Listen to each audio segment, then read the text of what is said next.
Harimau Jelmaan Raja.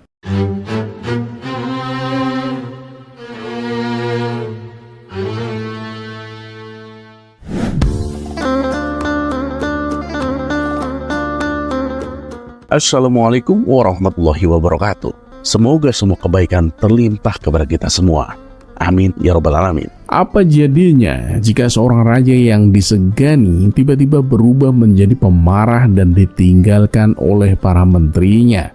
Tak seorang pun berani menegur, hingga seorang yang pernah diusir justru muncul dengan cara tak terduga.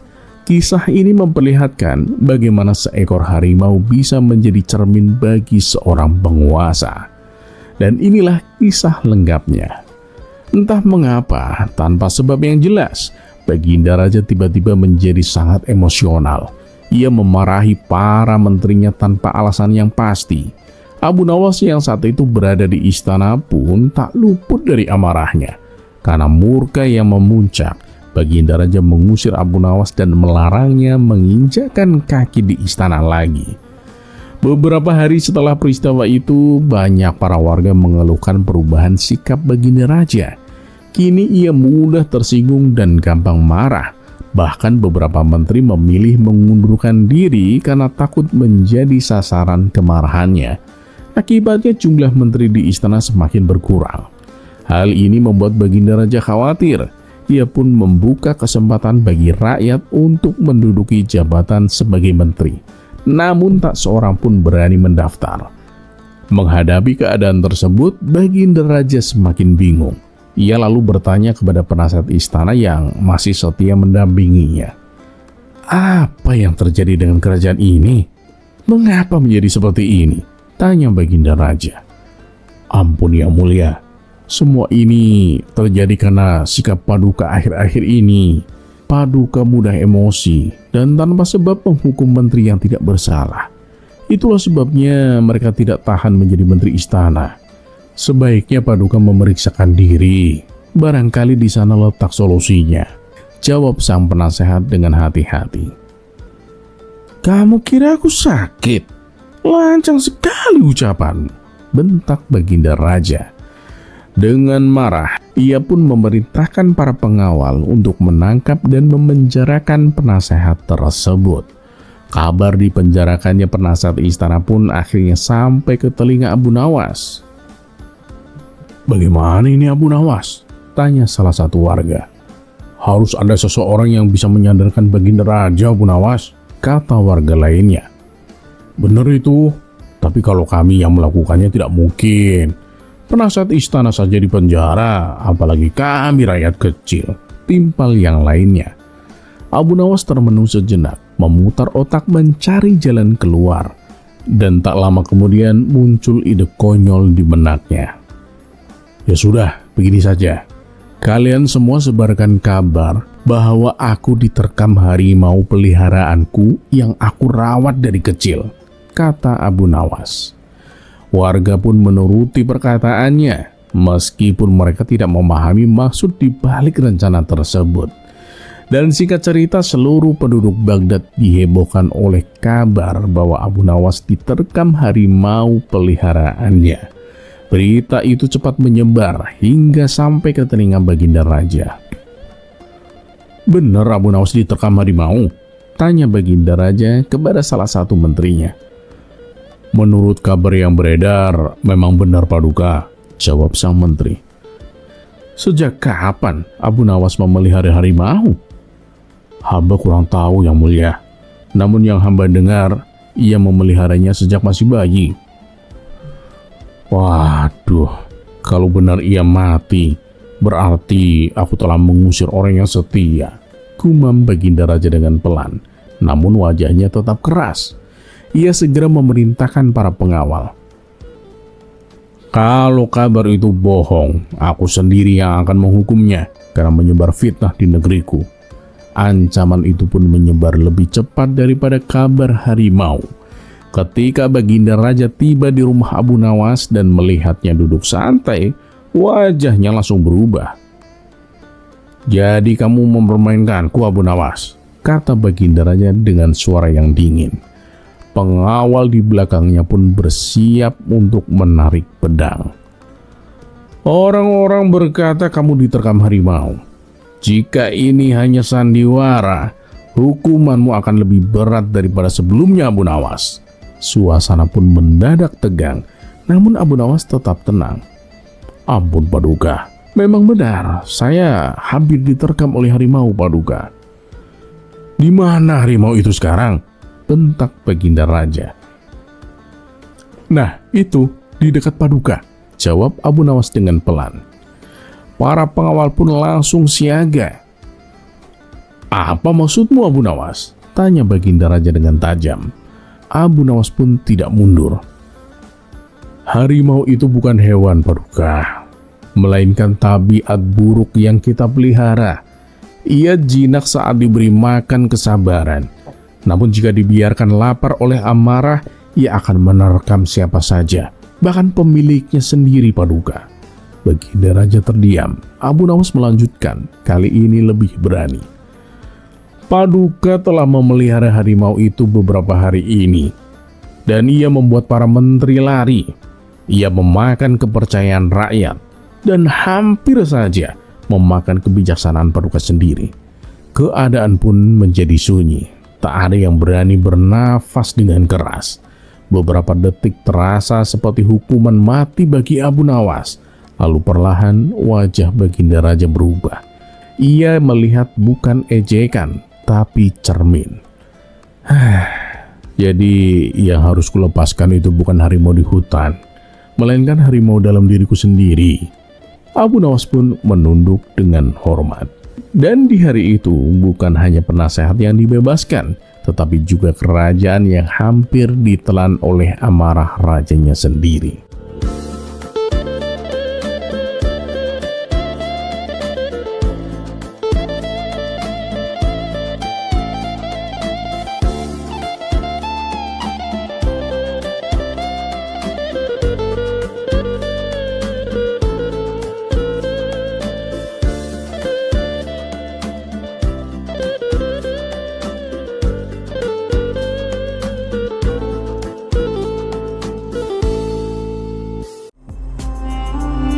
Kisah selanjutnya,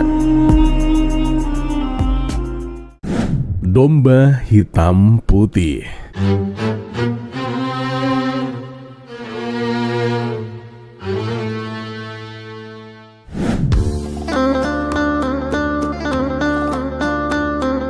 Pada suatu hari, Baginda Raja menyuruh beberapa pengawal untuk memanggil Abu Nawas datang ke istana.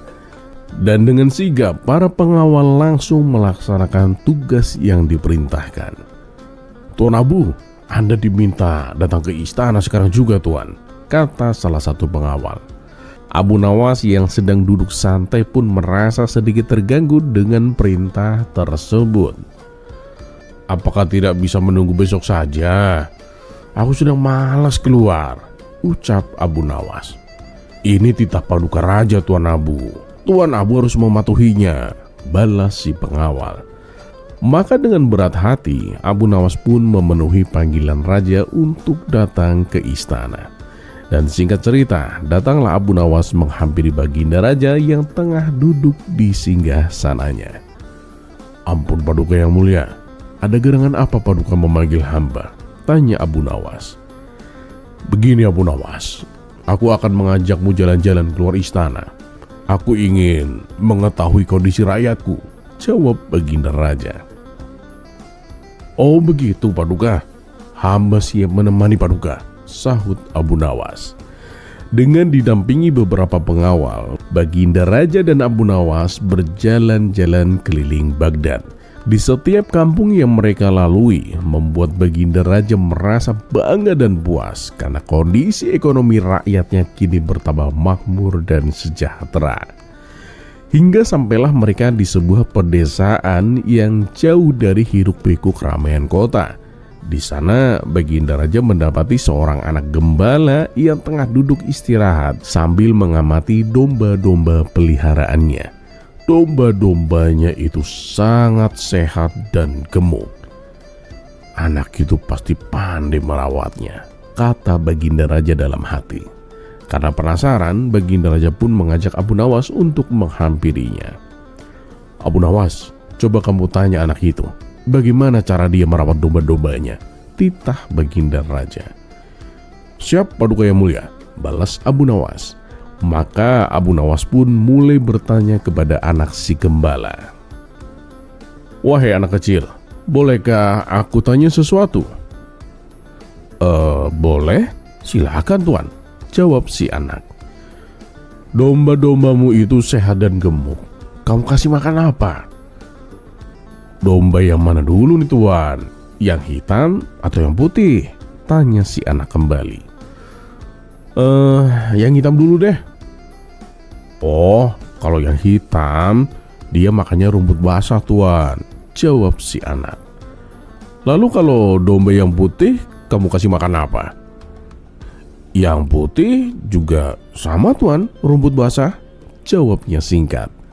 Abu Nawas pun hanya menggeleng-gelengkan kepalanya mendengar jawaban tersebut. Kemudian ia bertanya kembali, domba-dombamu ini per tahunnya menghasilkan bulu berapa banyak anak kecil? Domba yang mana dulu tuan? Yang hitam atau yang putih? Balas si anak dengan sedikit kesal. Yang hitam dulu deh. Oh, kalau yang hitam banyak tuan. Ada kali 10 kilo per tahun, jawab si anak. Lalu kalau domba yang putih, berapa kilo per tahunnya? Tanya Abu Nawas. Yang putih juga sama tuan, 10 kilo per tahun. Untuk sementara, Abu Nawas masih bisa menahan emosinya. Ia pun kembali bertanya, apakah domba-dombamu itu juga menghasilkan susu? Si anak gembala pun menjawab, nah, domba yang mana dulu tuan? Yang hitam atau yang putih? Dengan nada kesal, Abu Nawas pun membalas, yang hitam dulu deh.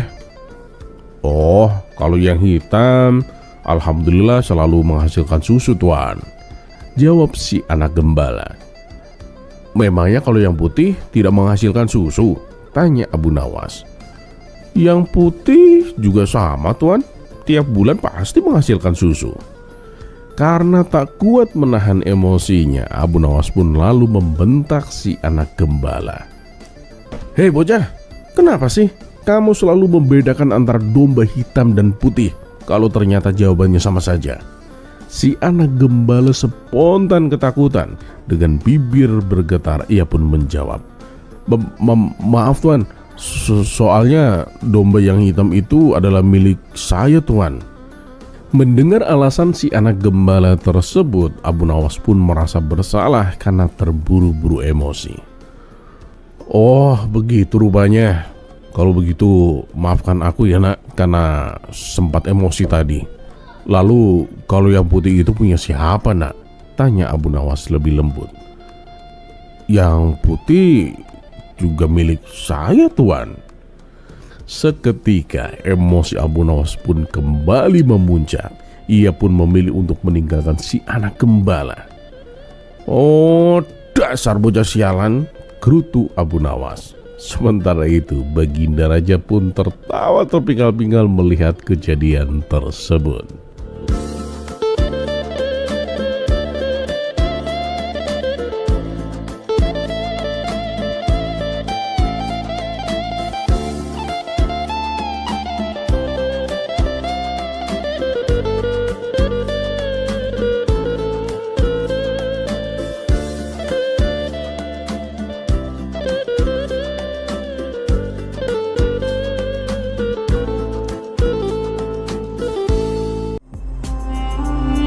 Kisah selanjutnya, hadiah maksiat.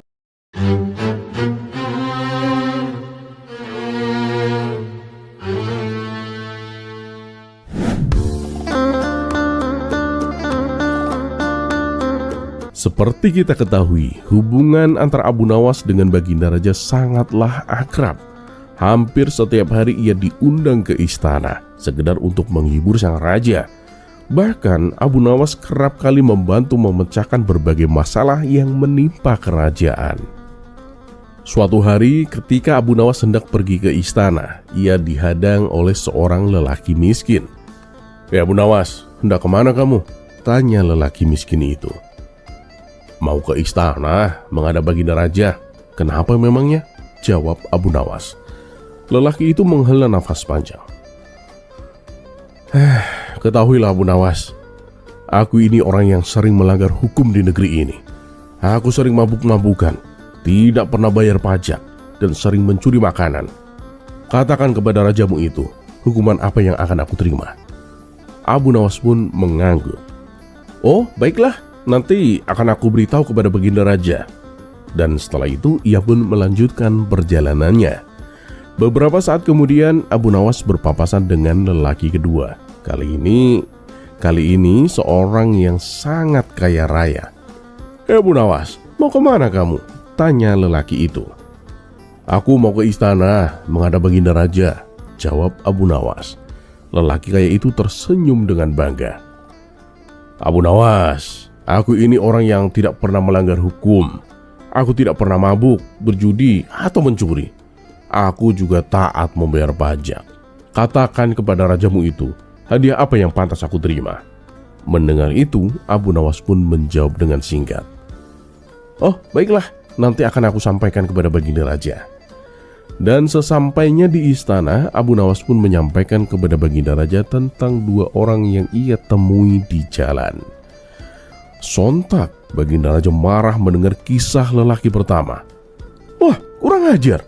Berani benar dia melanggar hukum di negeri ini. Katakan kepadanya Abu Nawas, aku akan menghukumnya. Namun ketika mendengar cerita tentang lelaki kedua, baginda raja justru tersenyum dan memujinya. Nah, lelaki yang taat hukum dan rajin membayar pajak pantas mendapat hadiah Abu Nawas. Abu Nawas pun pulang dan menemui lelaki pertama. Baginda raja sangat murka kepadamu, kata Abu Nawas, dan dia akan menghukummu. Namun bukannya takut atau sedih, lelaki itu malah tertawa kegirangan. Bahkan saking senangnya ia sampai menari-nari di depan Abu Nawas. Abu Nawas pun heran dibuatnya. Lah, kamu ini aneh, akan dihukum tapi malah bahagia. Lelaki itu menjawab sambil tersenyum. Bagaimana aku tidak bahagia Abu Nawas? Seorang raja yang bijaksana mau mengenaliku. Ketahuilah, sejak aku kembar bermaksiat, orang-orang enggan mendekatiku, bahkan tak mau mengenalku. Tapi hari ini, rajaku sendiri ingin menghukumku. Itu artinya, aku diakui keberadaanku Abu Nawas. Abu Nawas pun manggut-manggut. Oh, jadi itu alasannya. Kemudian Abu Nawas mendatangi lelaki yang kedua. Kawan, baginda raja sangat suka kepadamu dan akan memberimu hadiah, kata Abu Nawas. Tapi lelaki itu malah terlihat biasa saja. Aku sudah menduganya. Ya, aku kan memang pantas mendapatkannya. Jadi tak ada yang perlu dibanggakan. Setelah memberitahu keduanya, Abu Nawas kembali ke istana dan melapor.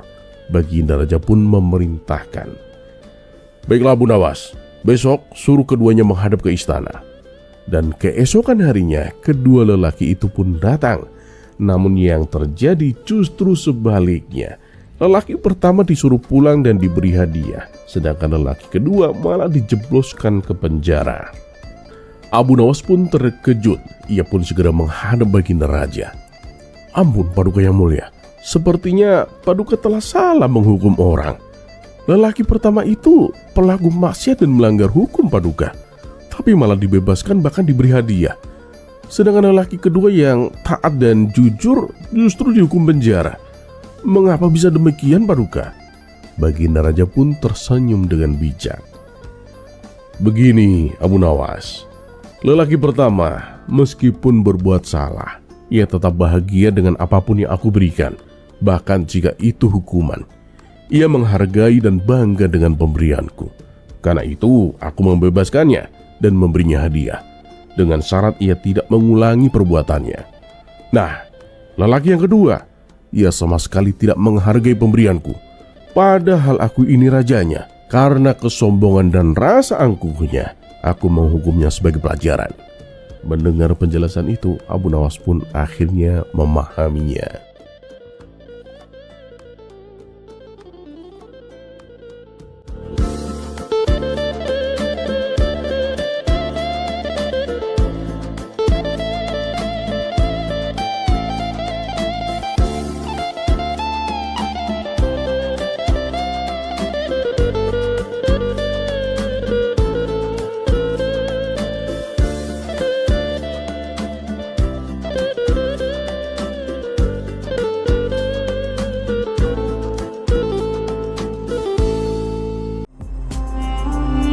Kisah selanjutnya, harta karun emas.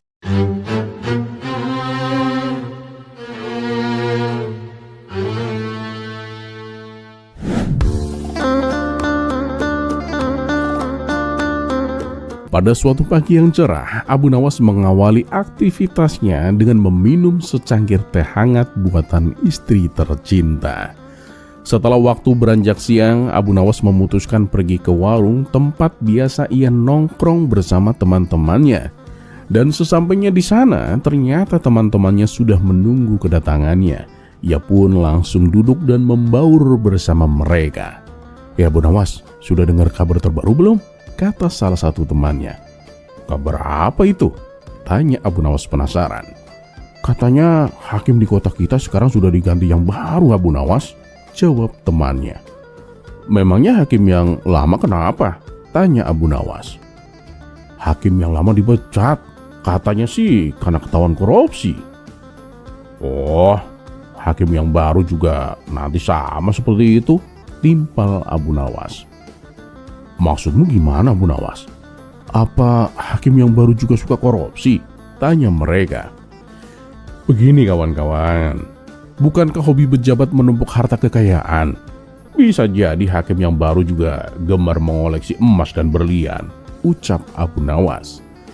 Dan beberapa hari kemudian ucapan Abu Nawas itu beredar di masyarakat hingga sampailah ke telinga hakim yang baru.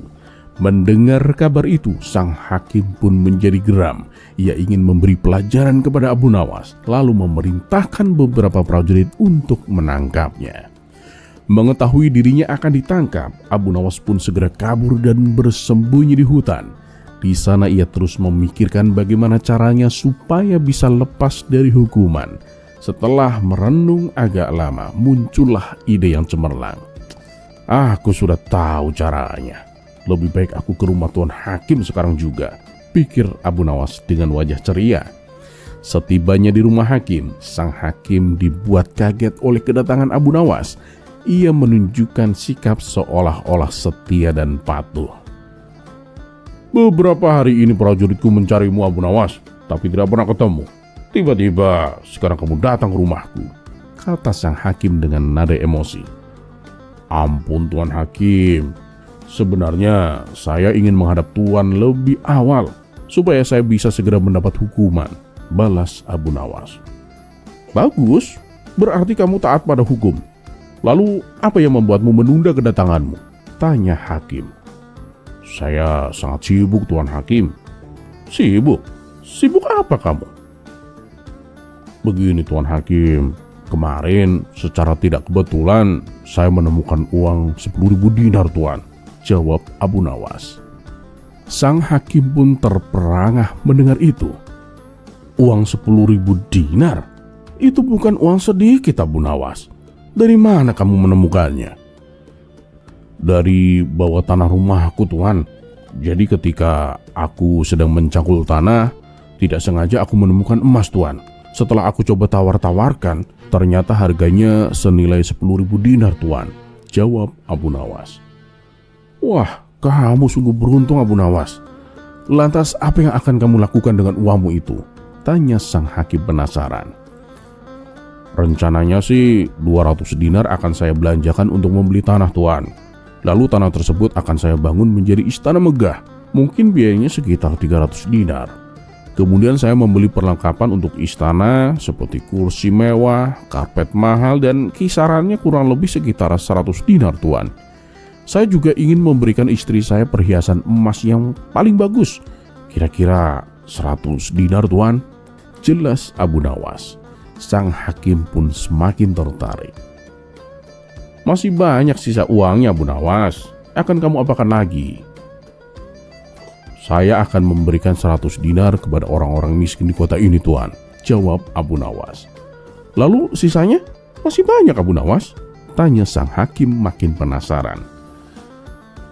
Lalu saya akan memberikan Tuan Hakim 1000 dinar sebagai hadiah atas kebaikan Tuan menata kota ini, ucap Abu Nawas.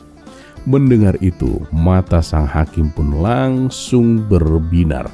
Raut wajah bahagia terlihat begitu jelas. Oh iya, Tuan. Lalu bagaimana dengan hukuman saya? Saya datang ke sini untuk siap dihukum, Tuan. Pancing Abu Nawas. Sudahlah, lupakan saja, Abu Nawas. Lagian aku juga sudah tidak marah lagi kepadamu, sahut sang hakim. Wah, benar, Tuan. Apa saya tidak salah dengar?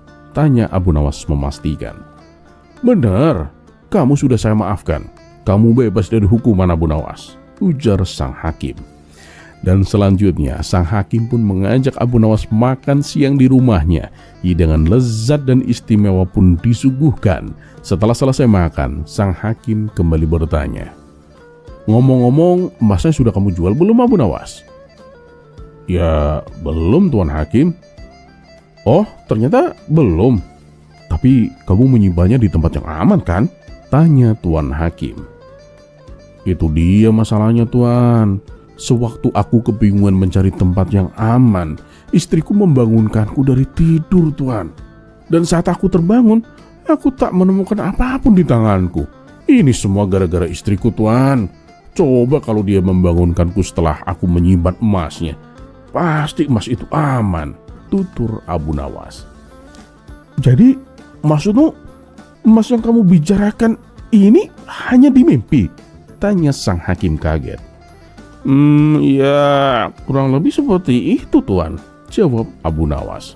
Sang hakim pun kecewa berat. Ia mau marah, tapi ia sudah terlanjur memaafkan Abu Nawas. Belum lagi hidangan besar yang ia telah suguhkan. Kekecewaannya semakin dalam ketika melihat Abu Nawas mengambil kaleng madu di meja makan, mencelupkan jarinya lalu menjilat madu itu tanpa henti. Tentu saja sang hakim pun menjadi semakin jengkel. Hei Abu Nawas, makan madu tanpa roti bisa membakar hatimu. Berhentilah, tegur sang hakim. Namun dengan enteng Abu Nawas hanya menjawab, hanya Allah yang tahu hati siapa yang sedang terbakar, katanya sambil tetap menjilat madu. Dan akhirnya Abu Nawas pun pulang dengan perut kenyang dan bebas dari hukuman.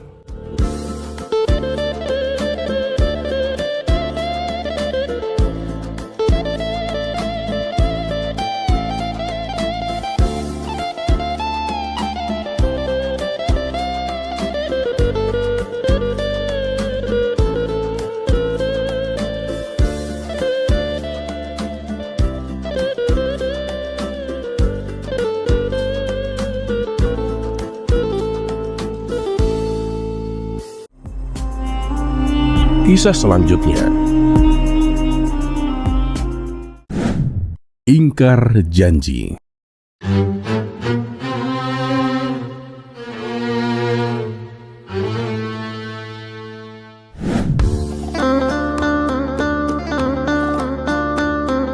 Dikisahkan, Abu Jahil mendatangi warung tempat biasa kawan-kawan Abu Nawas nongkrong. Ia mengeluhkan masalah yang sedang ia alami dan hingga saat ini belum menemukan jalan keluarnya. Kenapa tidak minta tolong Abu Nawas? Dia kan cerdik dan pintar. Pasti ada solusi, kata salah satu kawan Abu Nawas. Ya, tujuanku ke sini kan memang untuk menemuinya, tapi dia belum datang juga, balas Abu Jahil. Tunggu aja beberapa saat lagi, nanti dia pasti kesini, timpal kawan lainnya. Dan benar saja, tak berapa lama datanglah Abu Nawas. Nah, itu dia sudah datang, seru mereka kepada Abu Jahil. Wah, ada apa ini? Sepertinya ada yang menunggu kedatanganku, tanya Abu Nawas. Iya tuh, Abu Jahil lagi ada masalah.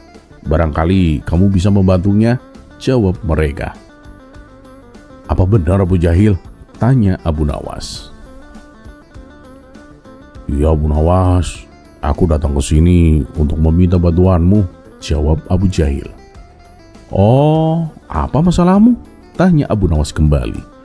Abu Jahil pun kemudian menceritakan permasalahan yang sedang ia alami. Ya, baiklah, besok aku akan ke rumahmu. Kalau hari ini, maaf, aku tidak bisa, ucap Abu Nawas. Mendengar itu Abu Jahil pun terlihat gembira. Wah, terima kasih Abu Nawas.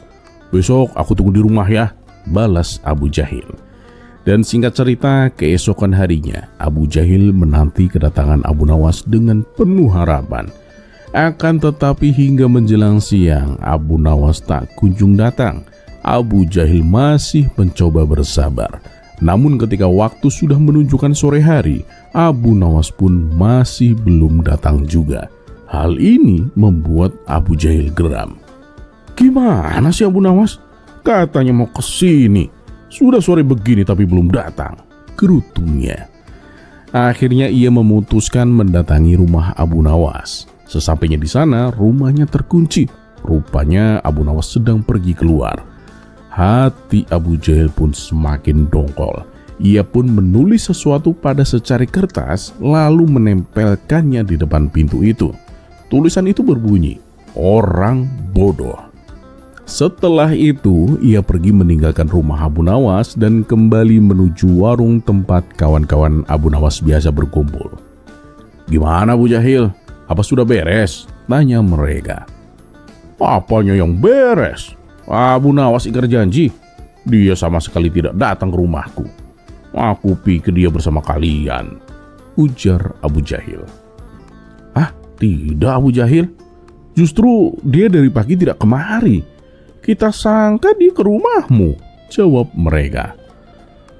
Wah, dasar kurang ajar. Bikin emosi aku saja. Biarin, aku tempelkan tulisan di pintu rumahnya, kata Abu Jahil. Tulisan? Apa bunyi tulisannya Abu Jahil? Tanya mereka penasaran. Orang bodoh, jawab Abu Jahil. Dan tak berapa lama kemudian Abu Nawas datang dengan tergoboh-goboh. Aduh, maaf Abu Jahil. Aku benar-benar lupa dengan janji kita. Tadi pagi aku diundang Baginda Raja. Jadi aku buru-buru ke istana sampai aku lupa datang ke rumahmu, jelas Abu Nawas. Oh begitu. Lalu kenapa sekarang kamu bisa ingat dengan janjimu? Tanya Abu Jahil kecewa. Itu waktu aku pulang ke rumah, aku melihat namamu tertulis di pintu rumahku, jawab Abu Nawas. Kawan-kawan Abu Nawas yang mendengar itu pun langsung tertawa terpinggal-pinggal.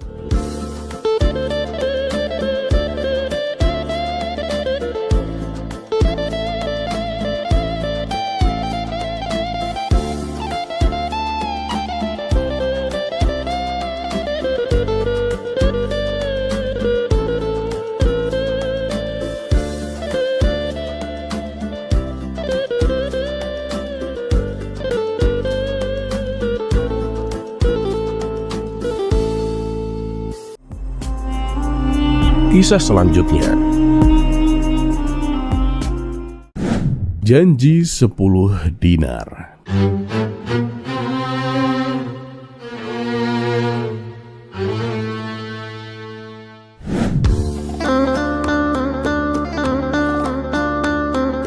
Dikisahkan Abu Jahil pernah ditolong oleh Abu Nawas dari kawanan perampok. Kisah ini terjadi saat Abu Jahil baru pulang dari pasar. Ketika melintas jalanan yang sepi, ia dihadang oleh kawanan perampok. Serahkan barang belanjaanmu, bentak si perampok. Abu Jahil yang ketakutan pun tidak berani melawan. Di saat bersamaan, Abu Nawas juga melintas di jalan itu. Jalan tersebut memang selalu dilalui Abu Nawas saat berangkat dan pulang dari hutan. Melihat Abu Jahil dalam keadaan bahaya, Abu Nawas pun tak tinggal diam. Woi, ngapain kalian? Pergi kalian atau aku lempar kapak ini, teriak Abu Nawas sambil mengacungkan kapak di tangannya. Dan sontak kawanan perampok pun langsung lari kocar-kacir. Terima kasih Abu Nawas, kamu telah menyelamatkanku. Nanti kalau aku sampai di rumah, aku akan memberimu hadiah 10 dinar, kata Abu Jahil. Dan akan tetapi setelah beberapa hari Abu Jahil tidak menepati janjinya. Bahkan sepertinya ia melupakan janjinya itu. Hingga pada suatu hari saat Abu Nawas hendak pergi memancing, ia berpapasan dengan Abu Jahil di tengah jalan. Mau kemana Abu Nawas? Tanya Abu Jahil. Pergi mancing, kamu mau ikut? Ajak Abu Nawas. Oh iya, aku ikut Abu Nawas. Kebetulan aku sedang suntuk di rumah, balas Abu Jahil. Mereka berdua pun pergi bersama. Setelah berjalan cukup lama, sampailah mereka di tempat tujuan. Ketika mereka melintasi sungai, jembatan yang ada ternyata sangat sempit, sehingga mereka harus berhati-hati. Abu Nawas berhasil mencapai seberang, tetapi Abu Jahil tergelincir dan hampir jatuh ke sungai. Untunglah Abu Nawas sigap menolongnya dengan mengulurkan tangannya. Melihat dalam posisi berpegangan, Abu Jahil pun berkata, "Wahai Abu Nawas, aku akan memberimu hadiah 10 dinar karena kamu telah menyelamatkanku." Abu Nawas pun menjawab, "Wah benar, terima kasih Abu Jahil." Namun seketika itu juga Abu Nawas melepaskan pegangan tangannya dan membuat Abu Jahil jatuh ke sungai. Karena ulah Abu Nawas ini, Abu Jahil pun hampir tenggelam. Namun akhirnya ia bisa selamat setelah bersusah payah berenang menuju tepian. Dalam keadaan gemetar dan basah kuyup, Abu Jahil tak kuasa menahan amarahnya. "Kamu sudah gila ya? Kenapa kamu melepaskan tanganmu?" teriak Abu Jahil penuh emosi. Abu Nawas pun hanya menjawab dengan tenang. "Bukan gila Abu Jahil. Aku cuma takut kalau terus menarikmu, malah kita berdua yang jatuh. Lebih baik kamu jatuh sendiri, biar jelas siapa yang harus bayar hadiah." Abu Jahil yang masih basah kuyup pun berteriak. "Kenapa tidak tunggu sampai aku benar-benar naik ke darat Abu Nawas?" Abu Nawas pun hanya tersenyum. "Kalau aku tunggu sampai kamu ke darat, biasanya kamu itu langsung lupa janji. Tapi kalau kamu jatuh ke sungai dulu, rasa dingin itu akan jadi pengingat paling kuat Abu Jahil. Setiap kali kamu menggigil, kamu pasti akan ingat aku dan hadiahmu."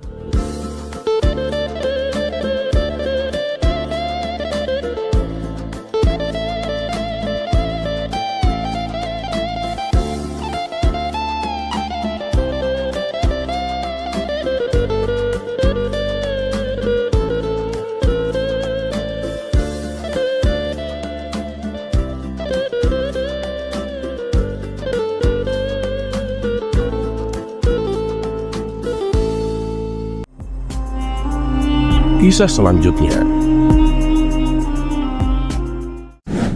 jasa tulis surat.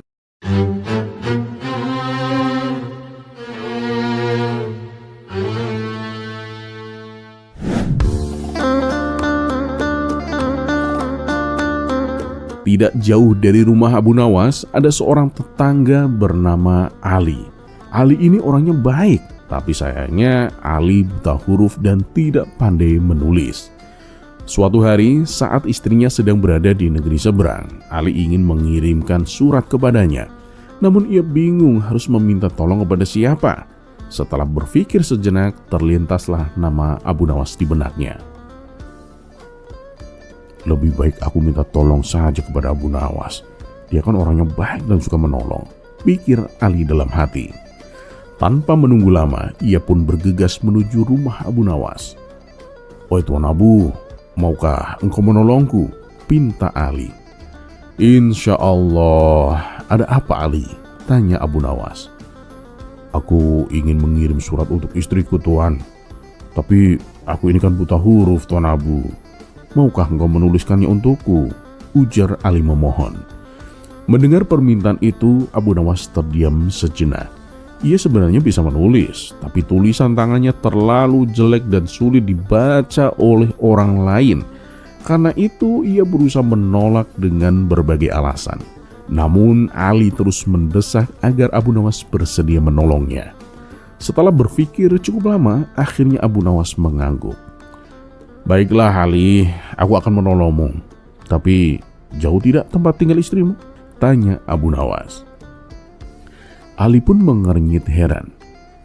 Memangnya apa bedanya Tuan Abu, jauh atau dekat? Ya tentu saja beda Ali, jawab Abu Nawas santai. Apa yang membedakannya Tuan Abu? Tanya Ali penasaran. Jadi begini, jelas Abu Nawas. Tulisan saya ini kan aneh dan susah dibaca. Jadi kalau istrimu tinggal jauh, tentu akan lebih mahal biayanya. Lah, kenapa bisa mahal Tuan Abu? Tanya Ali bingung. Ya, karena kan aku harus pergi ke tempat istrimu sendiri untuk membacakan suratnya, kata Abu Nawas dengan wajah serius. Mendengar penjelasan itu, Ali pun langsung terdiam. Tanpa berkata sepatah kata pun, ia berbalik badan dan pergi meninggalkan rumah Abu Nawas.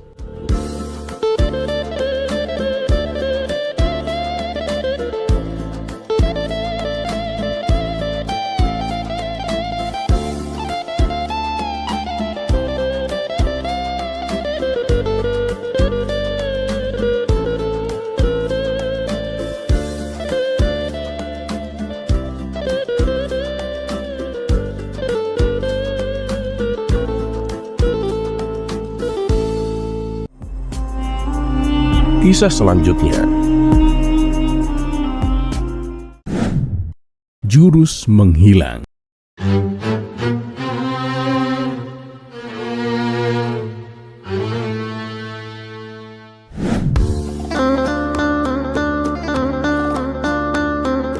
Kecerdikan Abu Nawas dalam menghadapi masalah memang tidak perlu diragukan lagi. Bahkan ketika mendapatkan tantangan dari Baginda Raja, tantangan yang tampak mustahil sekalipun dapat diselesaikan dengan mudah olehnya. Bagi Baginda Raja, hal itu menjadi hiburan tersendiri, meski terkadang berbalik menjadi bumerang. Bagaimana tidak, sudah beberapa kali Abu Nawas berhasil menyelesaikan tantangan, namun membuat Baginda Raja malu di hadapan para menterinya. Tetapi begitulah resiko berurusan dengan orang yang secerdik Abu Nawas. Dan kali ini Baginda Raja kembali ingin menguji kecerdikan Abu Nawas. Kisah ini bermula ketika Baginda Raja baru pulang dari negeri seberang.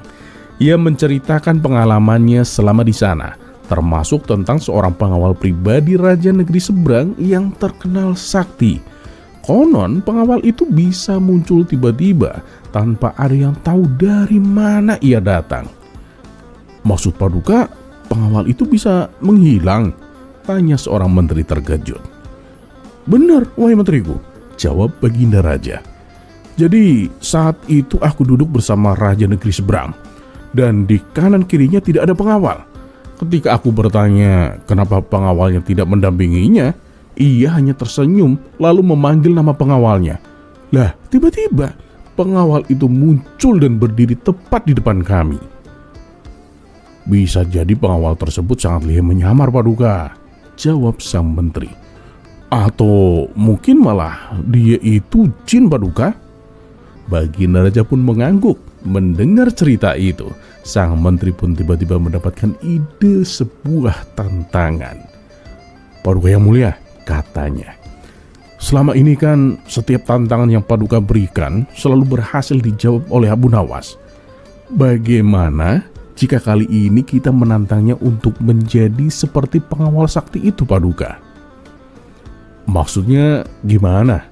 Tanya Baginda Raja penasaran. Begini, Paduka, kita tantang Abu Nawas untuk hadir di hadapan Paduka, tetapi tidak boleh berjalan kaki, tidak boleh berkendara, dan tidak boleh terlihat oleh siapapun. Abu Nawas harus datang dengan tiba-tiba, Paduka, seperti pengawal tersebut. Baginda Raja pun sangat menyukai ide tersebut. Wah, bagus sekali idemu. Kali ini aku yakin dia pasti kalah. Dan tanpa menunda waktu lagi, Baginda Raja pun memerintahkan para pengawal untuk memanggil Abu Nawas. Dan singkat cerita, Abu Nawas pun datang. Wahai Abu Nawas, apakah kamu masih berani menerima tantanganku? Tanya Baginda Raja. Tentu saja berani, Paduka. Tapi apa imbalannya kalau saya berhasil? Karena tantangan ini sangat sulit, Baginda Raja pun berkata, Hadiahmu akan aku tambah menjadi 1.000 dinar, Abu Nawas. Tetapi kalau kamu gagal, kamu harus memandikan seluruh kuda istana selama sebulan. Dan semua hadiah yang pernah kuberikan harus kamu kembalikan. Hadiah-hadiah itu akan kuberikan kepada menteriku, karena dialah yang mengusulkan tantangan ini, Abu Nawas. Abu Nawas pun berpikir-pikir sejenak. Ia pun tergiur oleh hadiah besar itu. Baiklah Paduka, saya bersedia. Baginda Raja kemudian menjelaskan tantangannya. Begini Abu Nawas, besok kamu harus hadir di sini, tepat di hadapanku, dengan keadaan seperti sekarang. Tapi ingat, kamu tidak boleh berjalan kaki, tidak boleh berkendaraan, dan tidak boleh terlihat oleh siapapun. Pokoknya tahu-tahu kamu sudah berada di sini. Mendengar syarat itu, jantung Abu Nawas pun hampir berhenti. Ia merasa mustahil untuk melakukannya. Kemudian Baginda Raja pun menambahkan, jika sekarang kamu membatalkan tantangan ini, itu artinya kamu mengaku kalah dan kamu siap menerima resikonya. Dan dengan terpaksa, Abu Nawas pun menerima tantangan itu. Kemudian ia pamit pulang. Sesampainya di rumah, Abu Nawas duduk di teras sambil memutar otak. Ia memikirkan cara agar bisa lolos dari hukuman. Sampai menjelang sore, ia belum juga menemukan solusinya. Hingga hampir stres dibuatnya. Saat ia tengah termenung, lewatlah tetangganya sambil memanggul karung besar. "Oi kawan, apa yang kamu bawa itu?" tanya Abu Nawas. "Ini kambing Abu Nawas," jawab tetangganya. "Kambing? Kenapa tidak dituntun saja? Bukankah itu lebih ringan?" "Sengaja, biar orang-orang tidak tahu," jawab tetangganya. Dari ucapan sederhana itu, tiba-tiba muncul ide cemerlang di kepala Abu Nawas.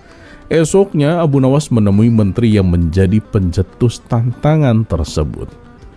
"Wahai Tuan Menteri, sepertinya besok aku akan kalah dan dihukum. Tetapi bolehkah aku meminta tolong Tuan Menteri?" "Minta tolong apa kamu Abu Nawas?" tanya sang menteri dengan sikap membanggakan diri. "Besok ambillah karung yang ada di rumahku Tuan Menteri, lalu bawalah ke hadapan Baginda Raja. Isi karung itu adalah semua hadiah yang Baginda Raja berikan kepadaku selama ini. Bukankah nanti hadiah itu akan menjadi milik Tuan Menteri?" "Hahaha, baiklah Abu Nawas," jawab sang menteri dengan senang, karena ia yakin akan mendapatkan hadiah yang besar. Esok paginya, sang menteri mendatangi rumah Abu Nawas. Sampai di sana ia hanya menemukan istri Abu Nawas. "Di mana Abu Nawas?" tanya sang menteri. "Dia sudah berangkat ke istana sejak pagi Tuan Menteri," jawab istrinya. Istri Abu Nawas lalu menunjuk sebuah karung yang telah disiapkan. Dengan penuh semangat, menteri itu memanggul karung tersebut menuju ke istana. Meskipun panas terik, ia tidak merasa lelah karena membayangkan hadiah yang akan segera menjadi miliknya.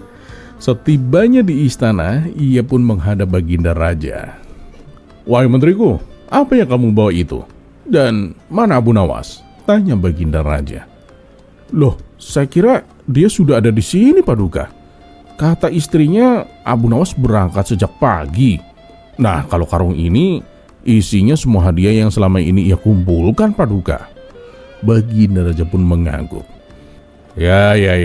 Baiklah, buka isi karung itu, aku ingin melihatnya." Sang menteri pun membuka ikatan karung dengan penuh semangat.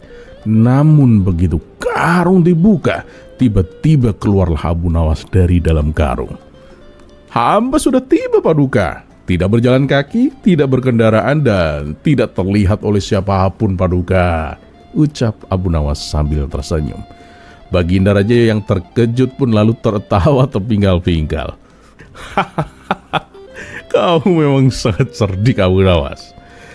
Sementara itu sang menteri hanya dapat berdiri terdiam, wajahnya pucat.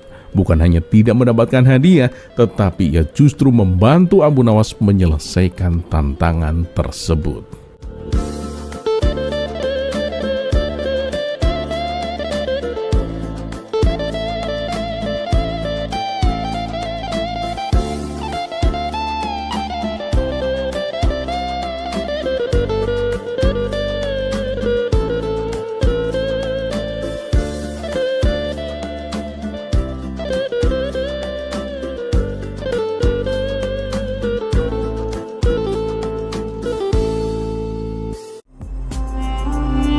kisah selanjutnya.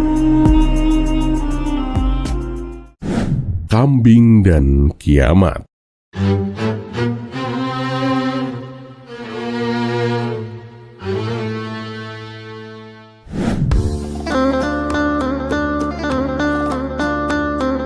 Seperti kita ketahui, Abu Nawas bukan saja seorang penyair yang ulung, tetapi menjelang akhir kehidupannya, ia menjadi seorang ulama sufi yang arif dan bijaksana.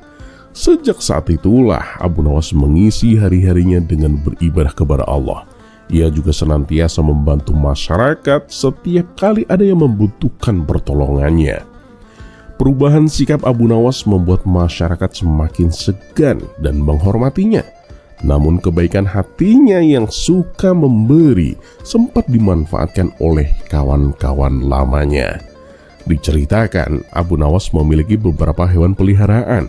Selain seekor keledai yang biasa ia tunggangi, ia juga memelihara seekor kambing yang sangat gemuk dan sehat. Tak pernah terlintas sedikit pun di benak Abu Nawas untuk menyembelih kambing itu. Ia lebih senang menjadikannya sebagai hewan peliharaan. Suatu hari, kawan-kawan Abu Nawas datang berkunjung ke rumahnya. Saat memasuki halaman, mereka melihat kambing peliharaan Abu Nawas yang diikat di samping rumah. Melihat itu, salah seorang dari mereka pun berkata, "Kambingmu hebat sekali Abu Nawas, gemuk dan sehat. Bagaimana kalau kita berpesta? Kita sembelih saja kambing itu." Kawan lainnya pun langsung menyahut, "Wah, saya setuju sekali itu. Dagingnya pasti lezat Abu Nawas." Abu Nawas pun tersenyum kaku. Ia berusaha menolak dengan halus. "Ah, kambing saya tidak begitu gemuk. Lagian juga belum waktunya disembelih," ujarnya beralasan. Bagaimanapun, Abu Nawas sangat menyayangi kambing itu. Ia tidak sampai hati untuk menyembelihnya. Sejak pertama kali membelinya di pasar pun tidak pernah terlintas niat untuk memotongnya. Ia hanya ingin merawatnya. Namun teman-temannya pun terus membujuk. "Abu Nawas, apa kamu tidak dengar kabar? Katanya besok kiamat. Nah, kalau begitu kambingmu juga tidak akan sempat gemuk lagi." "Benar tuh Abu Nawas. Lebih baik disembelih saja sekarang, biar kita bisa berpesta sebelum kiamat." Mereka terus mendesak tanpa henti, hingga akhirnya Abu Nawas pun mulai kesal. "Ya baiklah," kata Abu Nawas. "Besok kita adakan pesta di pantai. Daging kambingnya akan kita bakar dan makan bersama." "Nah, begitu dong. Abu Nawas memang sahabat sejati," seru mereka bergembira. Dan keesokan harinya, Abu Nawas dan teman-temannya berangkat menuju ke pantai. Setibanya di sana, Abu Nawas berkata, "Kalian bersenang-senanglah dulu, biar aku yang masak daging kambingnya." Teman-temannya tentu saja senang. Mereka segera melepas baju dan berenang di tepi pantai. Sementara mereka asik bermain air, diam-diam Abu Nawas mengambil semua baju mereka. Lalu ia mulai menyembelih kambing, mengulitinya, dan membakar dagingnya menggunakan baju-baju milik teman-temannya sebagai kayu bakar. Setelah puas berenang, teman-temannya naik ke darat dan kebingungan. "Abu Nawas, kamu lihat baju kami tidak?" tanya mereka dengan panik. Abu Nawas pun menjawab dengan santai, "Oh iya, tadi aku lupa membawa kayu bakar. Jadi sebagai gantinya, aku bakar baju kalian untuk memanggang daging kambing." Mereka pun langsung marah. "Kamu gila Abu Nawas. Bagaimana bisa kami pulang tanpa baju?" Abu Nawas pun tersenyum dengan lebar dan menjawab, "Udah, tenang saja. Kalian gak usah khawatir. Bukankah kalian sendiri bilang bahwa hari ini kiamat? Kalau begitu untuk apa kalian masih butuh baju?" Teman-temannya pun terdiam. Mereka hanya bisa saling pandang. Ia tak bisa membantah. Dan akhirnya setelah selesai makan, mereka terpaksa pulang dalam keadaan telanjang bulat. Sepanjang jalan, warga yang melihat mereka pun tertawa terbahak-bahak. Sementara itu, Abu Nawas pun tersenyum puas, bukan karena dendam, tapi karena ingin memberi pelajaran. Jangan suka mempermainkan kebaikan orang lain.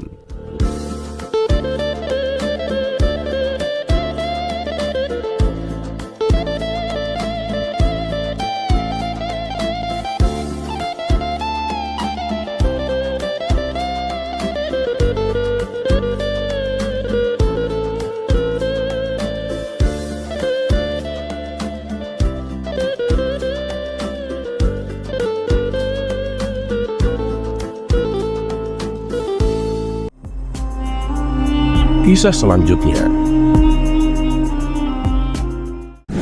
Keledai setengah singa.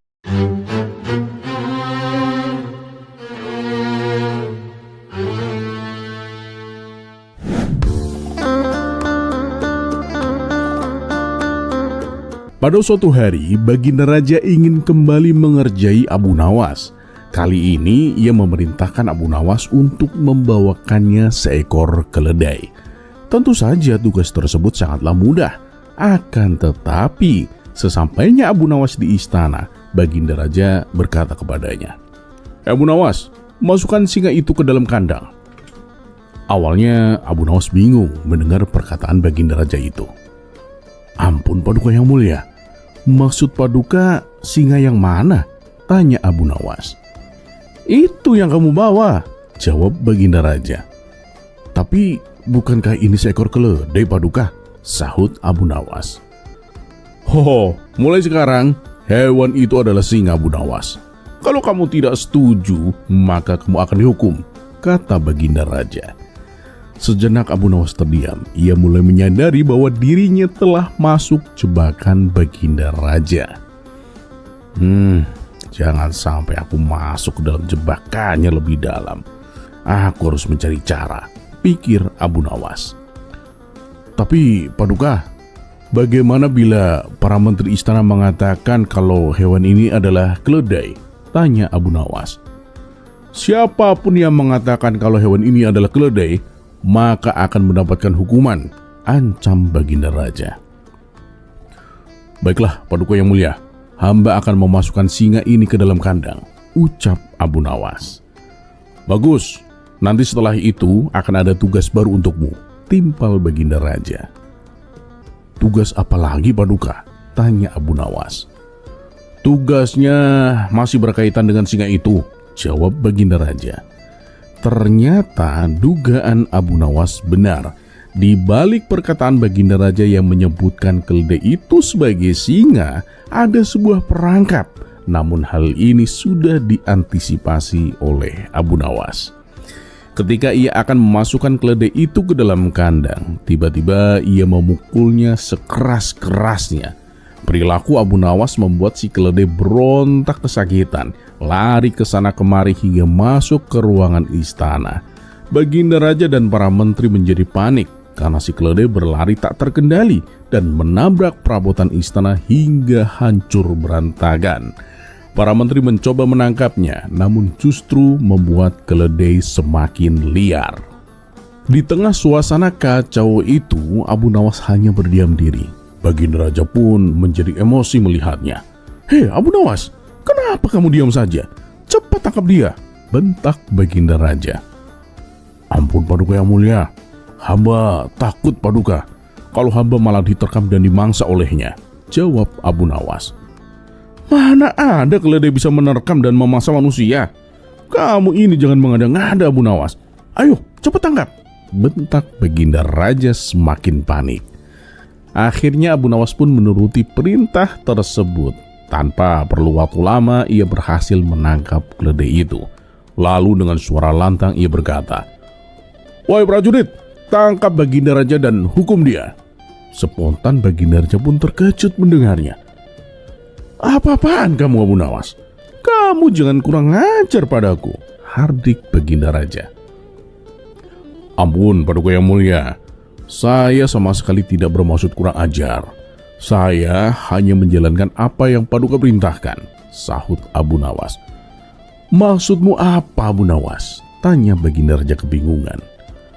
"Begini Paduka, bukankah Paduka sebelumnya mengatakan bahwa siapa saja yang menyebut keledai ini bukan singa, maka akan dihukum?